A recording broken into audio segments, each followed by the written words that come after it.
Hey everyone, welcome to the show.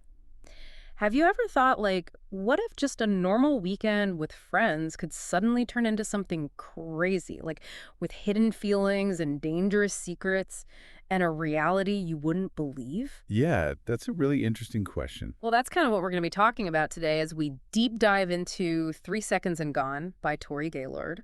It's a contemporary romance, but it's also got this suspenseful vibe and some paranormal elements that I think you're going to find really intriguing. Yeah, for sure. If you like stories that take unexpected turns, hit that like and subscribe button because this deep dive is going to be a wild ride. And of course, there's a link to the book down in the description if you want to check it out. Yeah, definitely. And don't worry, we won't spoil any major plot points, Mhm. but we are going to really unpack how this seemingly normal weekend getaway quickly becomes something so much more. So let's jump right in. All right, so right from the beginning in 3 Seconds and Gone, you can see how the author sets up this really normal situation with relatable tensions and then slowly starts weaving in these extraordinary elements. Yeah, it all starts with Valerie, or Val as her friends call her, planning this weekend retreat at her parents' house. Right, it's supposed to be a chance for her and her friends, Jenny, Lily, Daryl, Joe, Bev, and Mark, to just kind of relax and escape from the stress of an ongoing war. And escape Val's recent breakup, too. Exactly. Feels very classic friend group getaway. Totally. But then there's this subtle detail about the house that kind of hints that things aren't as carefree as they seem. You mean the bunker? Yes, the bunker. Yeah, Val mentions it almost casually as she's prepping the house for everyone's arrival, and it's like this little reminder that their world isn't exactly peaceful and safe.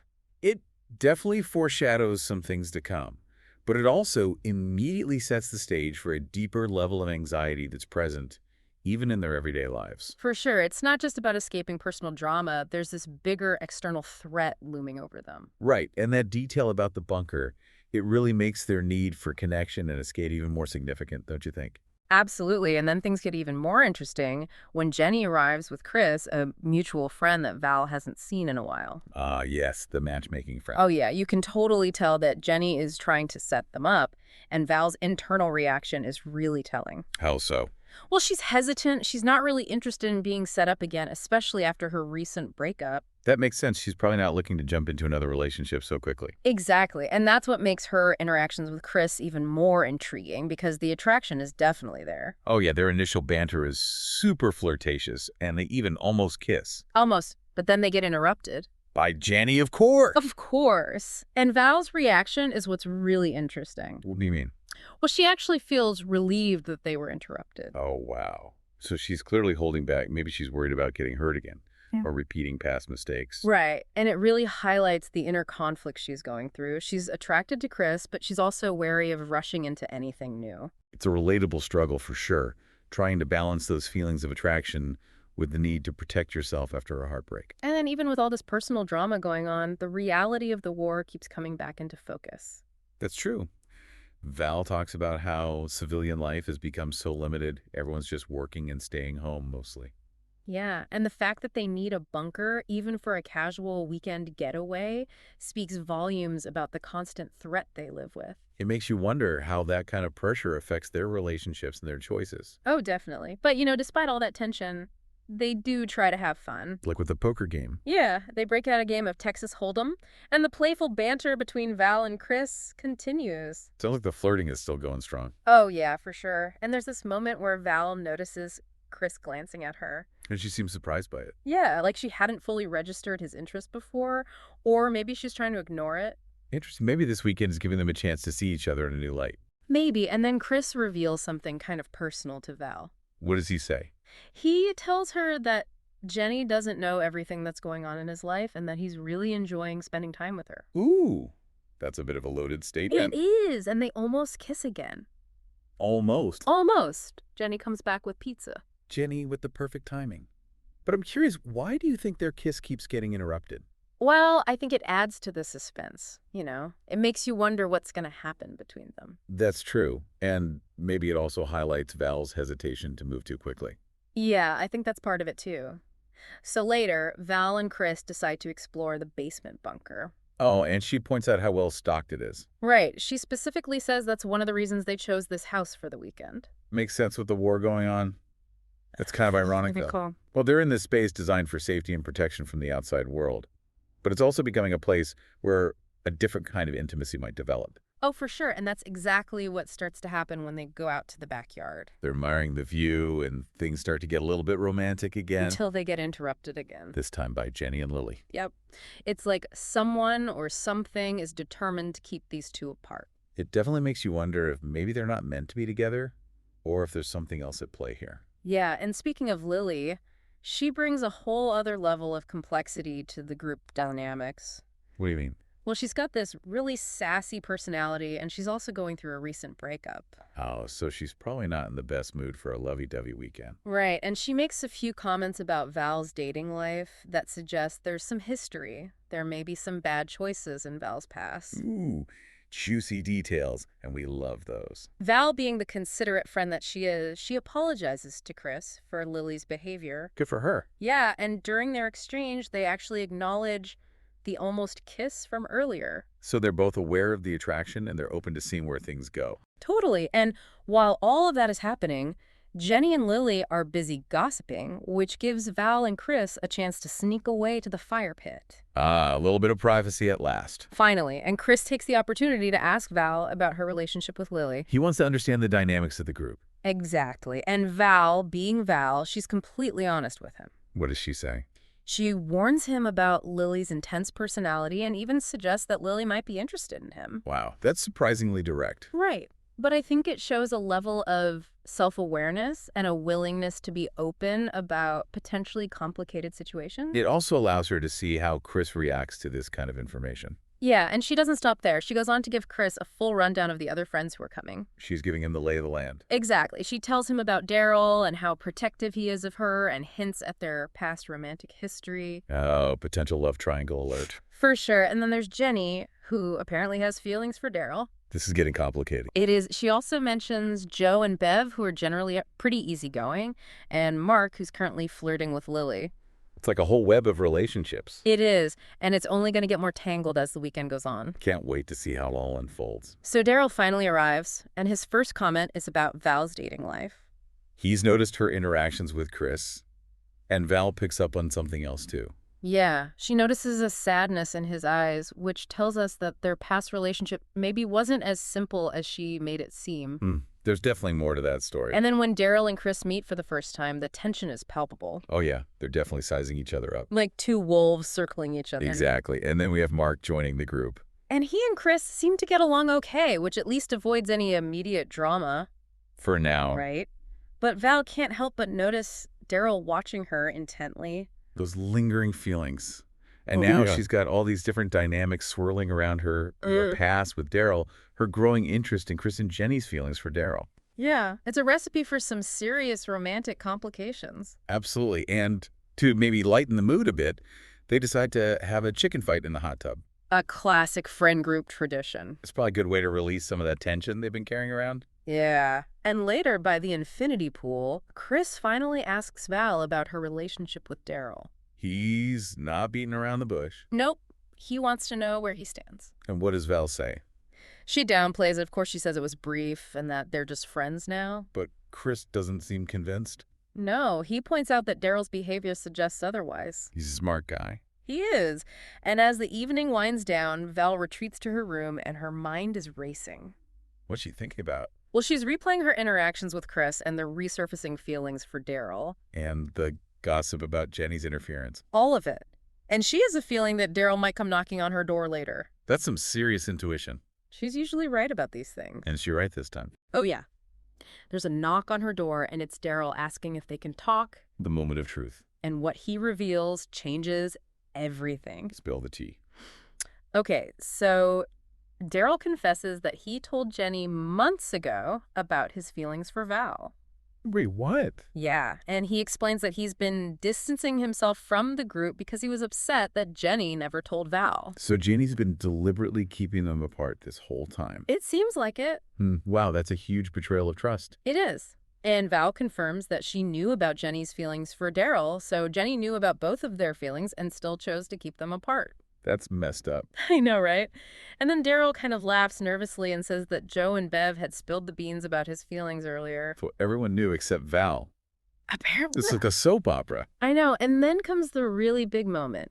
Val admits that if she had known about Daryl's feelings, she would have been open to exploring a relationship with him. Whoa, that's a game changer. It is. Jenny's meddling has inadvertently pushed them back together. And then they kiss. They do.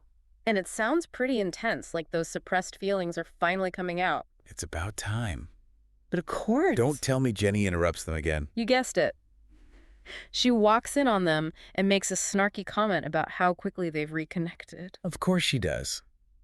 But Val actually feels relieved again. I know, it's like she needs that little pushback to keep herself from rushing into things. It's interesting how, even though she has this history with Daryl, she's still being cautious. Yeah, she's not letting her emotions completely take over. Good for her. So the next morning, Val and Daryl wake up early, and it's all peaceful and quiet. Like a completely different vibe from the night before. Right. They share a kiss and make plans for breakfast. It's all very domestic and calm. It seems like they're on the same page now. They are. Yeah. And then Mark and Lily come down for breakfast, and it's pretty obvious that they spent the night together. Oh, la la.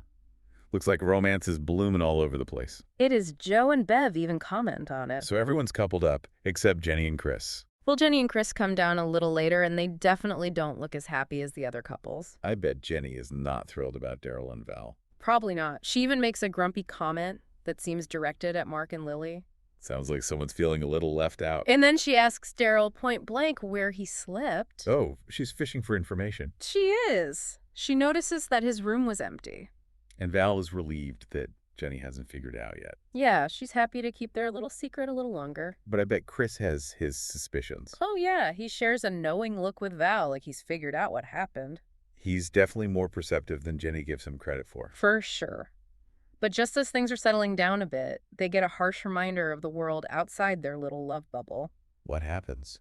A breaking news report comes on warning of potential bomb sirens due to increased air activity. Oh no. The war is back in their faces. Yeah, it's a stark reminder that their escape is only temporary. It really highlights the fragility of their situation. And they immediately spring into action, moving their bags to the bunker and prepping the house for a potential emergency. So much for those pool plans. Right. The war just keeps interrupting their attempts at normalcy. With the constant threat hanging over them. Exactly. They try to distract themselves with a game of pool, but then the bomb sirens actually go off. That must be terrifying. It is. Everyone panics and looks to Val for guidance. She's the leader of the group. Definitely. And she calmly directs everyone to the bunker. Thank goodness for that bunker. Right. So they're all huddled in the bunker, and Val and Daryl end up together. Of course they do.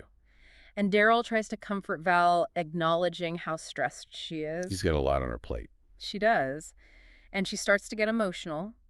She's worried about her father, who's in the war zone, and she's also unsure about what's going to happen with Daryl. It's a lot to process. Definitely. And then Mark comes over to check on them, making sure they have enough supplies. It's nice to see that they're all looking out for each other, despite everything that's going on. It is. They try to watch TV to take their minds off things, but it's hard to relax with the threat of the war looming over them. Totally understandable. Val checks the news, but there's still no all-clear signal. So the waiting game continues. Yeah. And Daryl reassures Val that he'll protect her. That's sweet. It's a small moment of comfort in the midst of all the uncertainty. It is. And as Daryl falls asleep, Val's mind is still going a mile a minute. What's she thinking about now?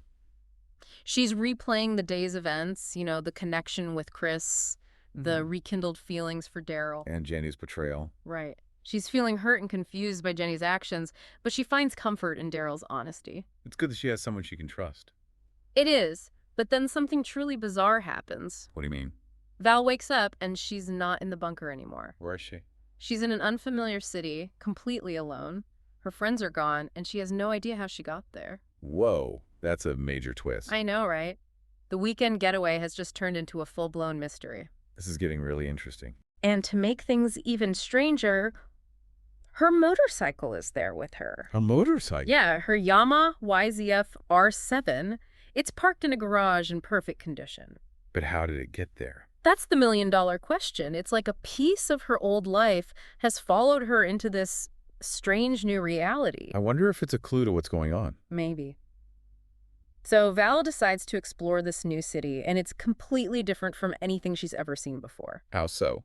It's super modern and pristine, like everything is clean and perfect. Sounds a little too perfect. It is. It's almost unsettling. I can imagine. So she's riding around trying to make sense of things, and she comes across this pizza place called Lou's Pizza. Pizza, a universal comfort food. Right. She figures maybe she can get some answers or at least some human interaction. Makes sense. But I have a feeling things aren't going to be that simple. You're right about that. She walks into the pizza place, and the owner, Lou, is not exactly welcoming.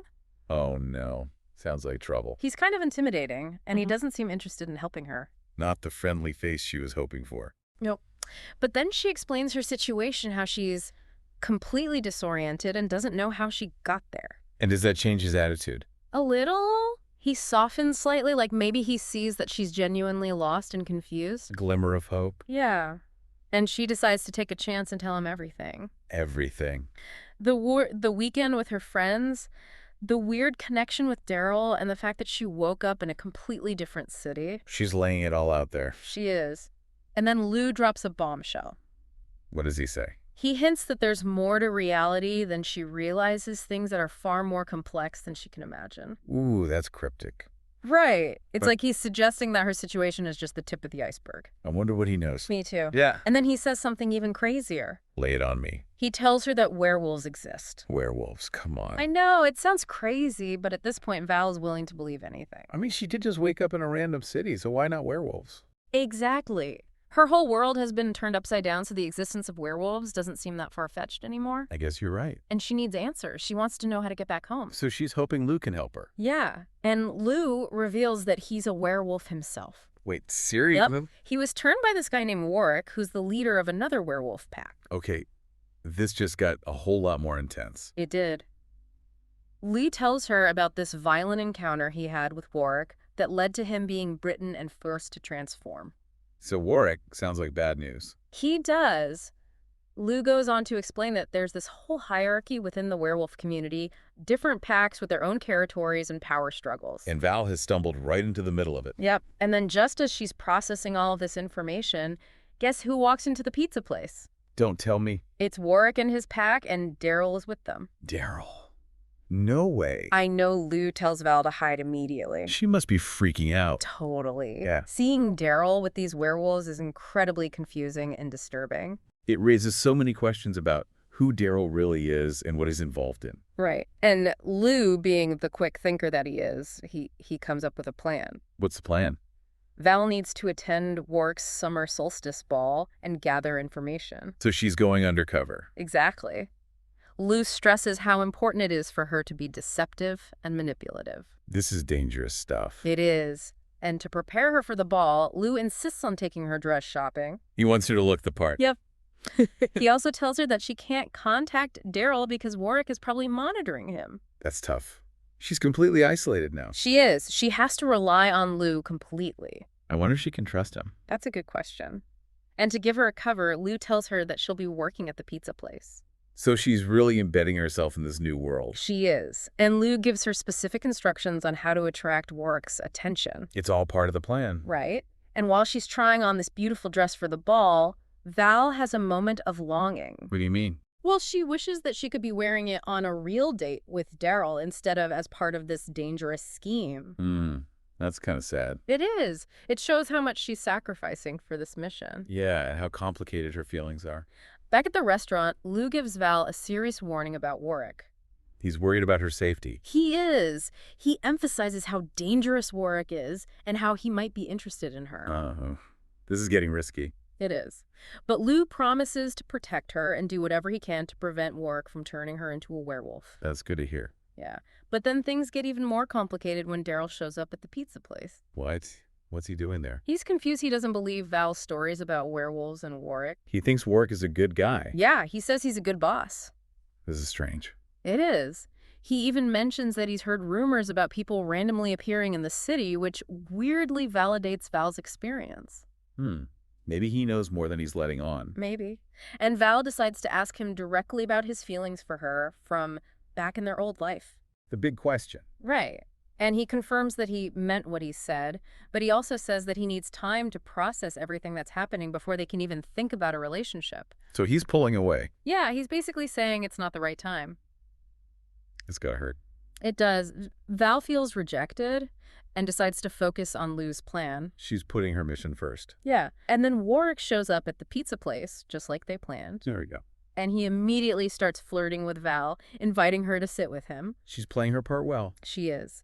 And Lou is watching them from the kitchen, looking very worried. He's worried about her. He is.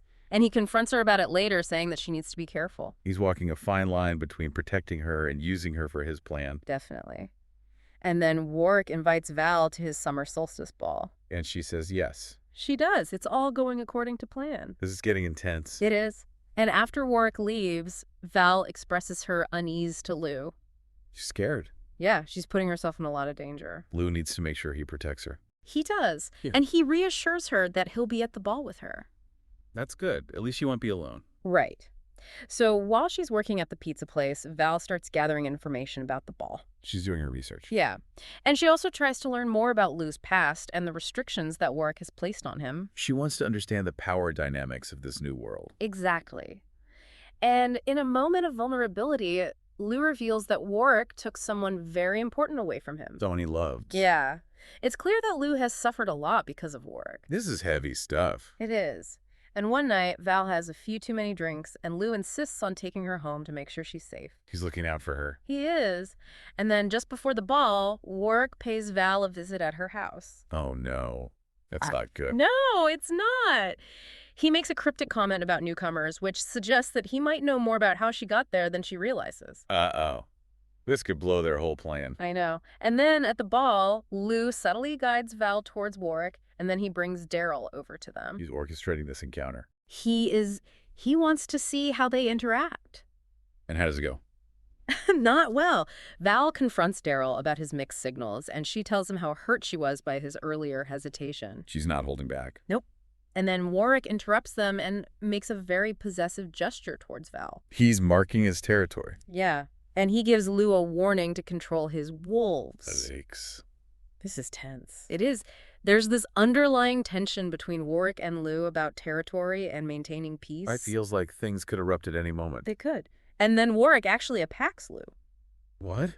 He hits him. He does. It's brutal. Val sees the whole thing and rushes to help Lou after Warwick leaves. She's risking a lot by doing that. She is. But she cares about Lou. Their bond is getting stronger. Definitely. And back at the restaurant, they have a serious conversation about Warwick's potential knowledge of their situation. They're worried that he's onto them. They are. And Wow. then Lou reveals something really personal to Val. What does he say? He tells her that Warwick took away the love of his life. Oh, wow. That's heartbreaking. It is. And Val comforts him. They're both going through so much. They are. And then, as part of the plan, Val goes on a date with Warwick. A date with the enemy. I know. And she uses this opportunity to subtly ask him about his technology for researching newcomers. She's trying to get information. She is. And Warwick reveals that he already knows details about her MBA and her previous job. So he's been spying on her. It seems like it, which means their plan is even more dangerous than they thought. This is getting scary. It is. And the date progresses and it gets more intimate. Oh, boy. Yeah.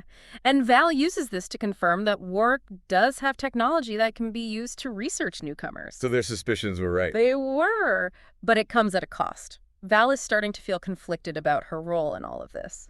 It's going to be tough pretending to be attracted to someone who's essentially your enemy. It is. And the next morning, Lou is acting distant towards Val. He's not happy about the date. No, he's clearly uncomfortable with it. He's probably jealous. Maybe. And then Warwick shows up at the pizza place unexpectedly. Val manages to avoid any prolonged interaction with him, but it's a close call. They need to be extra careful now. They do.